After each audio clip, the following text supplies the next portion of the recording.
जय श्री राधे कृष्णा। आइए जानते हैं इस वीडियो में होली अष्टमी की पूजा विधि और व्रत की कथा के बारे में। होली अष्टमी का त्यौहार हर साल कार्तिक मास की कृष्ण पक्ष की अष्टमी तिथि को मनाया जाता है। इस दिन माताएं अपनी संतान की लंबी आयु, सुख समृद्धि और उज्जवल भविष्य के लिए व्रत भी रखती हैं। और इस दिन होली माता की पूजा और होली चित्र का दर्शन करना भी अत्यंत शुभ माना जाता है। इस साल 24 अक्टूबर गुरुवार को होली अष्टमी है। इस दिन साध्य योग और गुरु पुष्य नक्षत्र भी है।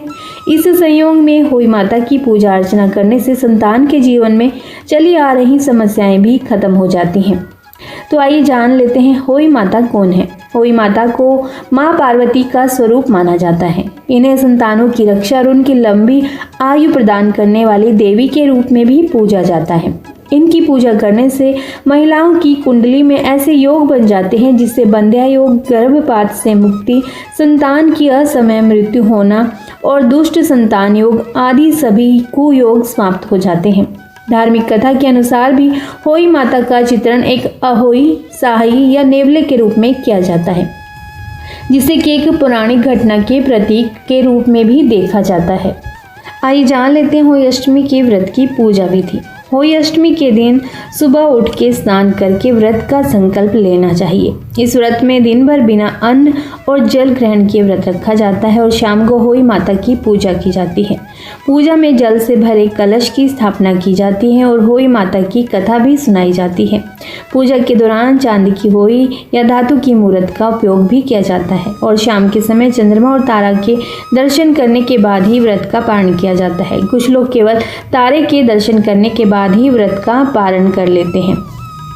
इस दिन महिलाएं गले में चांदी की होली माता भी डालती हैं और उसमें दो मोती स्याहों के भी डालते हैं। और इस दिन ध्यान रखना चाहिए कि चाकू, छुरी आदि का प्रयोग बिल्कुल भी ना करें। यदि आपने साग सब्जी जो भी बनाना है तो एक दिन पहले काट करके रख लें और अगले दिन आप बना लें। रात में ही आप सारी तैयारी कर लें। बिल्कुल भी आप अगले दिन ना तो किसी प्रकार के पेड़ पौधे को नुकसान पहुंचाएं या काटें और ना ही आपने चाकू, छुरी या फिर कैंची का उपयोग करना है। इसके लिए आप सावधान रहें। होली अष्टमी व्रत की धार्मिक मान्यता है कि जो महिलाएं इस दिन होली माता की पूजा करती हैं और व्रत करती हैं, उनकी संतानें लंबी आयु, सुख समृद्धि और खुशहाल जीवन प्राप्त करती हैं। साथ ही होली माता की पूजा से संतान से संबंधित कष्ट भी दूर होते हैं और जीवन में सुख समृद्धि आती है। होली अष्टमी पर्व से संबंधित बहुत सी पौराणिक कथाएं हैं। पूजा करते समय स्त्रियां एक दूसरे को कथाएं भी सुनाती हैं। होली अष्टमी से संबंधित जो कि 2 कथाएं हैं वह बहुत ही ज़्यादा प्रचलित हैं। आइए इस वीडियो में हम एक कथाएं सुन लेते हैं। पहली कथा आरव। प्राचीन काल में एक साहूकार था जिसके 7 बेटे और 7 बहुएं थी। इस साहूकार की एक बेटी भी थी जो दीपावली के अवसर पर ससुराल से मायके आई थी। दीपावली पर घर को लीपने के लिए 7 बहुएं मिट्टी लाने जंगल में गई तो ननंद को भी उन्होंने साथ ले लिया और जंगल की ओर चल पड़ी। साहूकार की बेटी जहां से मिट्टी ले रही थी उसी स्थान पर स्याहू यानी कि साही अपने 7 बेटों के साथ रहती थी। मिट्टी खोदते हुए गलती से साहूकार की बेटी की खुरपी से स्याहू का एक बच्चा मर गया। स्याहू इस पर क्रोधित होकर बोली कि मैं तुम्हारी कोख बांधूंगी। स्याहू की यह बात सुनकर साहूकार की बेटी अपनी 7 भाभियों से एक एक करके विनती करती है कि वह उसके बदले अपनी कोख बंधवा ले। सबसे छोटी भाभी ननंद के बदले अपनी कोख बंधवाने के लिए तैयार हो जाती है और इसके बाद छोटी भाभी के जो भी बच्चे थे वह सभी के सभी 7 दिन बाद मर जाते हैं। 7 पुत्रों की इस प्रकार मृत्यु होने के बाद उसने पंडित को बुलाकर इसका कारण पूछा। पंडित ने सुरही गाय की सेवा करने की सलाह दी।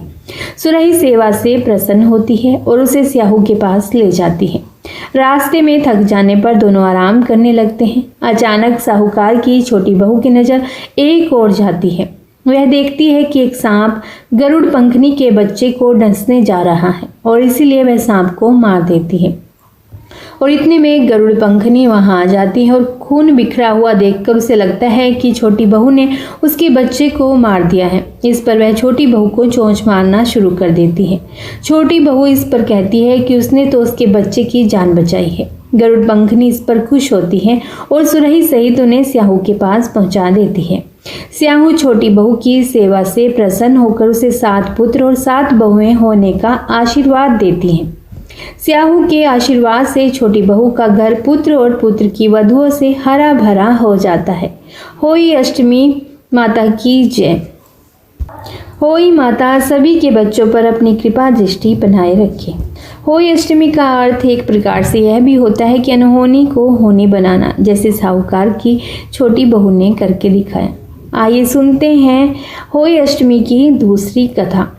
दंत कथा के अनुसार एक बार एक औरत अपने 7 पुत्रों के साथ एक गांव में रहती थी। एक दिन कार्तिक महीने में वह औरत मिट्टी खोदने के लिए जंगल में चली गई। वहां पर उसने गलती से एक पशु के शावक की अपनी कुल्हाड़ी से हत्या कर दी। उस घटना के बाद उस औरत के 7 पुत्र एक के बाद एक मृत्यु को प्राप्त हो गए। इस घटना से दुखी होकर उस औरत ने अपनी कहानी गाँव की हर एक औरत को सुनाई। एक बड़ी औरत ने उस औरत को यह सुझाव दिया कि वह माता होली अष्टमी की आराधना करे। पशु के शावक के सोते हुए हत्या के पश्चाताप के लिए उस औरत ने शावक का चित्र बनाया और माता होली अष्टमी के चित्र के साथ रखकर उनकी पूजा करने लगी। उस औरत ने 7 वर्षों तक होली अष्टमी का व्रत रखा और आखिर में उसके 7 पुत्र फिर से जीवित हो गए। जिस तरह होली माता ने उस साहूकारी बहू की कोख को खोल दिया, उसी प्रकार इस व्रत को करने वाली सभी नारियों की अभिलाषा पूर्ण करे। जय हो होली माता की। जिन्हें संतान योग नहीं बन रहा या संतान पैदा होते ही काल के गाल में समा जाती हैं, तो वो होली अष्टमी की अर्धरात्रि को राधा श्याम कुंड गोवर्धन में स्नान करें। वहाँ इस दिन लाखों श्रद्धालु आते हैं और इस दिन स्नान करते हैं। ये मौका साल में एक बार ही आता है, इसे व्यर्थ भी नहीं जाने दें। इस दिन राधा कृष्ण कुंड गोवर्धन में स्नान करने से संतान योग प्रबल होता है। इसीलिए अभी से यह सूचना दी जा रही है कि जिससे आप पहले से ही मन बना सके और मथुरा वृंदावन जाकर इस महापर्व के महायोग का लाभ उठा सके। अतः इस वीडियो को ज़्यादा से ज़्यादा शेयर जरूर कीजिएगा ताकि लोग इसका लाभ उठा सकें, जो भी इस दिन का लाभ लेना चाहते हैं। तो चलिए आज का उपाय भी आपको बता देते हैं। यह उपाय आपको प्रत्येक वीडियो में मिला करेगा। अगर कोई व्यक्ति बार बार बीमार हो रहा है, दवा और इलाज करवाने पर विशेष लाभ नहीं मिल रहा है, तो मंगलवार के दिन किसी सुनार को अष्टधातु का कड़ा व्यक्ति के नाप के अनुसार बनवाने को दें तथा उस कड़े को शनिवार के दिन सुनार से घर ले आएं। कड़े को गंगा जल से धोकर शुद्ध करें तथा उस कड़े में थोड़ा सा सिंदूर लगा दें। कड़े को अपने सामने रखकर हनुमान चालीसा का पाठ करें। इसके बाद उस कड़े को व्यक्ति के दाहिने हाथ में पहना दें। हनुमान जी की कृपा से व्यक्ति शीघ्र ही स्वस्थ हो जाएगा।